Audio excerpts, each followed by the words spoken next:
My 22 male sister, 18 female, admitted to have sexual fantasies with me. And yes, the title is as bad as it sounds. Using my throwaway for this for obvious reasons. My younger sister and I grew up in a quiet, healthy household with my parents. They were loving parents and we had it really good. The only thing was that we lived in a house where my sister and I have our rooms on the first floor while my parents had the ground floor for them. This led to us spending more time with each other.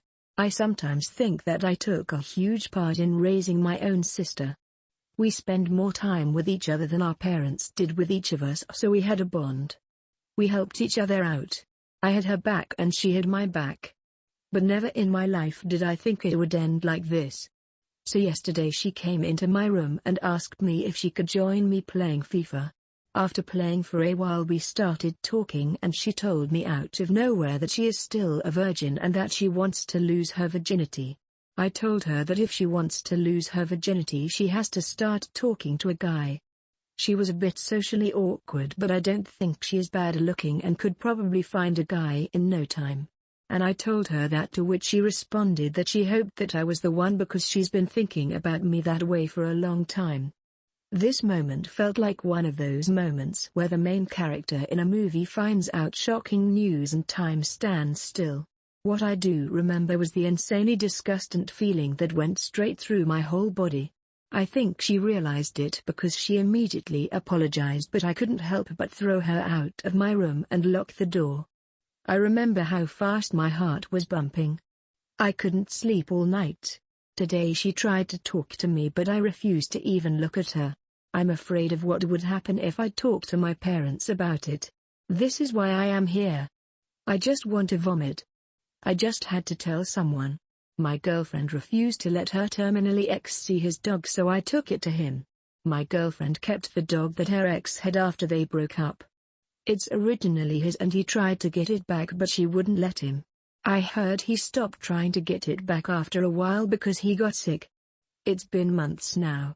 I heard that her ex was very sick and had sent his relative to try to tell my girlfriend to let him see the dog, but she refused and threatened to call the cops on them. I found this so cruel of her, especially since it's originally his dog, so that it was unnecessarily cruel and unsympathetic. Despite not being a huge fan of dogs, I put it in my car, contacted the guy, her ex, and went over to his mother's house to let him see the dog. He cried when he saw his dog and spent 2 hours with it before I took it back. He was so appreciative, though I only did this because of being human. I know if I was in his place I'd want someone to help me see my beloved pet when my ex keeps refusing for no reason other than to be bitter and petty. The guy passed away days ago. Thinking about it, I feel relieved that I did what I did, although I can't tell anyone. She doesn't know that I drove the dog to her ex that day while she was at work. I can hear my neighbor talk to his cat. Every day when my neighbor comes home from work, he unlocks his door and says hello Kevin, and Kevin the cat meows back in greeting. Our apartment building is small, and I can hear nearly everything that happens in the communal hallways in my living room. I don't know my neighbor at all, not even his name, but I know his cat. My neighbor also likes to smoke a lot of weed. No shame, I like to indulge too, just not every day. I work from home and live alone, but hearing hello Kevin has become a part of my routine. It makes me smile every time. Yesterday, I heard the normal hello Kevin greeting and Kevin's meow. I later smelled the blunt he smoked. Then I heard him go into the laundry room and come back. But then, I heard something odd. Kevin's meowing was super loud and he sounded pissed. I waited a little while, but Kevin persisted. I opened up my door and saw Kevin outside the neighbor's door. He was practically screaming and jumping up to hit the door with his little paws. Inside the apartment, I heard my neighbor echoing Kevin's cries. My neighbor sounded frantic and desperate, calling Kevin over and over again. I walked up to the door and knocked. I heard my neighbor pause, then quietly, with amazement and perhaps fear, repeat, Kevin?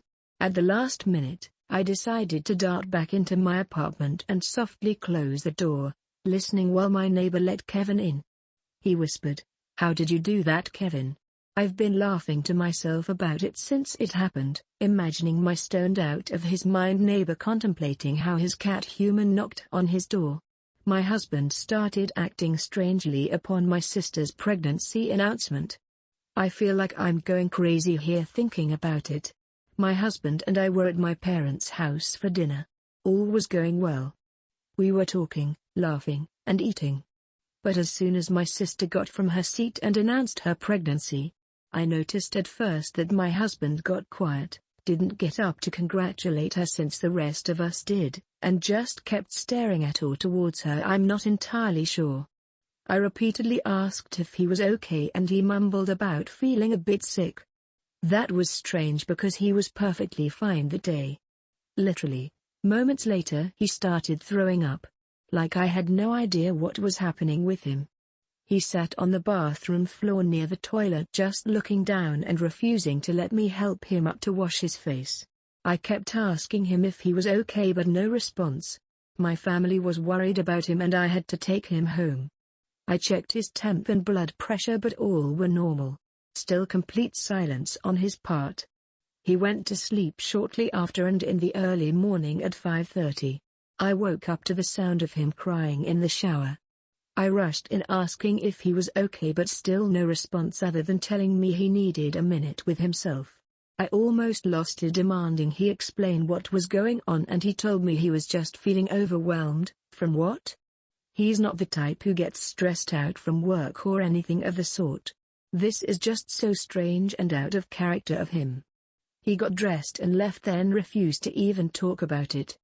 I can't help but feel like this reaction was triggered by my sister's pregnancy announcement since this is all started right after she made it. What makes me feel so horrible is the fact that my sister once implied that my husband was her type and hoped to get someone like him. She has a boyfriend BTW. This could be nothing but I can't shake this weird feeling about what happened. I told my mom how jealous I am of my half-siblings and now she won't stop crying. I, 16, was born to my mom when she was 15 and I've never known my real dad. My mom didn't drop out of school or anything and the year after I was born, she started dating Jack when they went to university. I obviously got left behind with my grandparents. Mom and Jack got good degrees, got married, and moved to a city in Vancouver. My mom's always been in my life. She would still come home every weekend just to cuddle with me and would always give me these nicknames, but calling me her special guy would be her favorite one. She'd always bring me back presents and gifts and spend the whole time playing with me. She's the one who paid for my tutoring and after-school stuff and would try and make it to games and stuff like that. Jack wouldn't always come with her, but it was always fun when he would.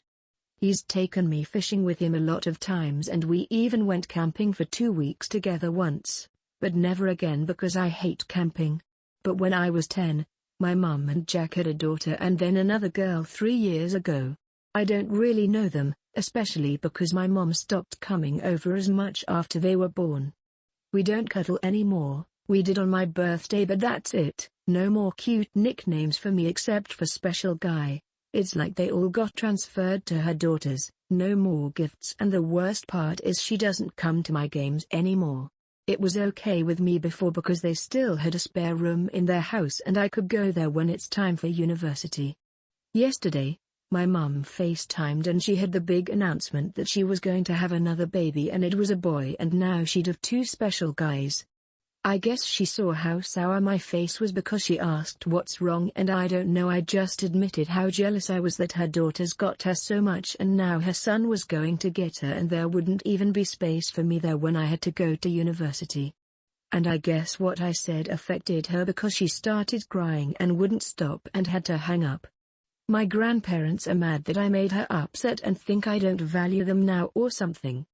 Jack phoned me and he's mad because my mom thinks it's a mistake now to have another kid and also mad at me because he was like, why would I ever think they wouldn't have room for me? I feel like I really messed up telling her that and here I am at school, writing about it on Reddit because I can't stop thinking about it. My wife stole our daughter's college money to fund her shopping addiction and wants me to take the blame. I'm stuck in between a rock and a hard place and I don't know what to do. And the problem is, I can't discuss this with anyone I'm close with for privacy reasons. I've been with my wife Andrea 48 female, and my stepdaughter Cassie 17 female, for 8 years now. I love them both to death, but Cassie is a very brilliant young woman. Recognizing her potential, me and Andrea decided to put together a college fund for Cassie so she wouldn't be crushed by debt. Over the years, it has amounted to over $200,000. Cassie is aware of this and is banking on it since she's trying to get into the Ivy League. To make a long story short, last week, I found out that almost $170,000 of the money was missing from the account. I freaked the fuck out and asked Andrea if she knew anything about it. She teared up and said that she had been spending the money over the years to fund her spending habit. I was furious, but I had a moment of clarity. I've browsed these subs enough to know that an affair was possible, so I asked her if she was having one. She adamantly denied it and offered any proof I needed. Social media accounts, emails, her work phone, everything. She offered to show me the receipts as well.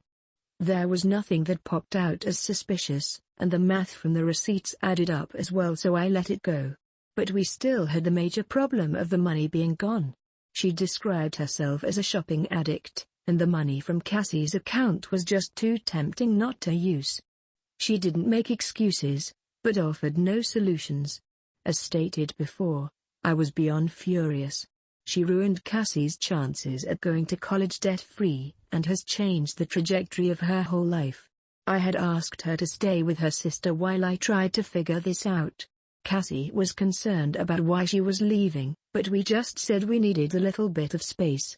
I asked Andrea to come back home yesterday and we had an extremely long discussion about how to handle this. She stopped me from talking and asked a favor of me. She asked if I could take the fall for her. For context, her and Cassie don't get along for a variety of reasons, and knowing how independent Cassie is, she will probably leave right after college if not during. In fact, me and Cassie get along very well and she comes to me for a lot of her issues. Andrea fears this will permanently drive Cassie away and she doesn't want to lose her. I told her that before we even talk about that, she needed to acknowledge her mistake and own it. She needed to go to individual therapy. We needed couples counseling.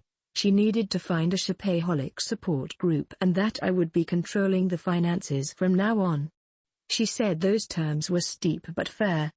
I said she needed to tell Cassie what she did, apologize and hope for the best. She refused and said she could never lose Cassie. She said I could survive the mistake, but she couldn't. I told her that in order to even consider me taking the fall, she needs to agree to my terms. I don't know what the hell to do. The last thing I want to do is lie to Cassie, but I don't want Andrea and Cassie to split up forever. And the worst part about this whole thing is that Cassie's life is ruined either way. And I don't know how to replenish the money other than maybe borrowing from my 401k. Reddit, do you have any suggestions? Divorce is always an option, but I love Andrea despite her mistakes, and me dating at age 52 is next to impossible. Edit, after everyone in here knocked some sense into me, I realized I can't lie to Cassie. I love her too much and she deserves the absolute truth, no matter how ugly and hard it is. I will be talking to Andrea and telling her that we need to tell her the truth together as a condition of us staying together, or else I will initiate divorce proceedings and tell Cassie anyway. Also, as someone suggested, I don't need her trying to flip the script on me, so I'll record our interactions going forward. Thanks. Edit 2. I want to thank everyone here for really opening my eyes yesterday. You're all right.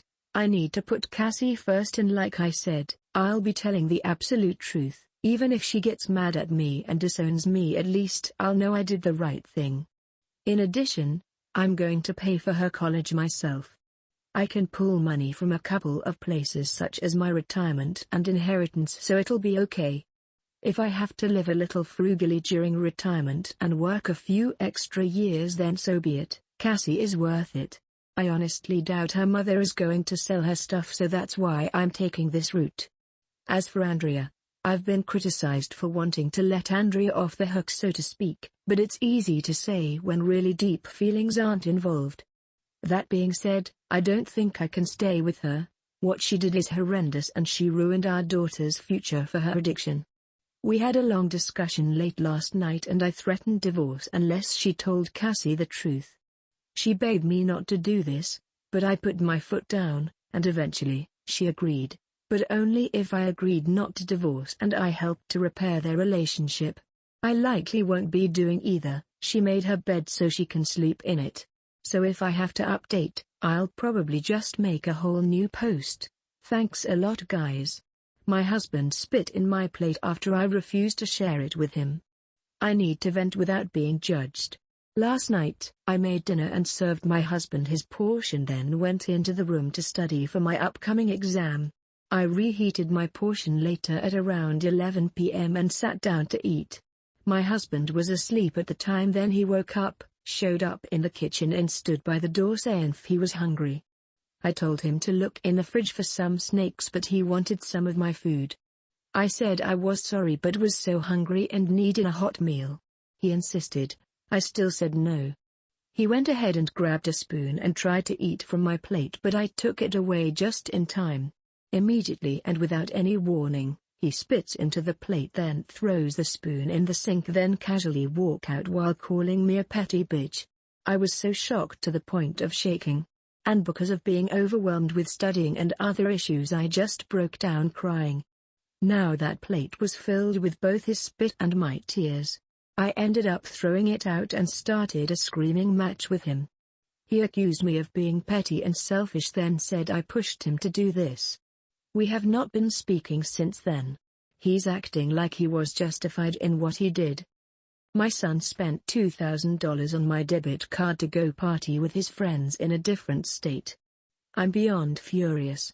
When you become a parent, there is all sorts of moments where you wonder where it all went wrong, but this really takes the cake.